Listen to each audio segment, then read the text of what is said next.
Welcome to Samba Samba. Enjoy the video.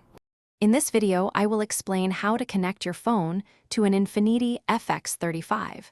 We'll cover both Bluetooth pairing and auxiliary audio options, ensuring you can enjoy your music and calls. You'll learn the simple steps to get your device seamlessly integrated with your car's sound system. This guide will help you achieve a reliable connection for a better driving experience. To begin, access your Infiniti's audio system menu and navigate to the Bluetooth settings. On your phone, enable Bluetooth and make it discoverable. Your car should appear in the list of available devices. Select it, then confirm the pairing code displayed on both your phone and the car's screen.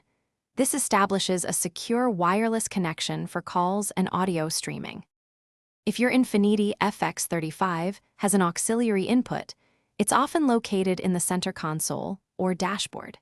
Simply plug one end of a standard 3.5mm audio cable into your phone and the other into the car's auxiliary jack. Then, select the auxiliary source on your car's stereo to enjoy audio directly from your device. If you encounter issues, first ensure your phone's Bluetooth is discoverable. Try deleting old, unused devices from your car's Bluetooth memory to free up space. Sometimes, simply restarting both your phone and the car's infotainment system can resolve minor glitches. For specific model details, always consult your Infiniti owner's manual. Thanks for watching. Consider subscribing if we helped you.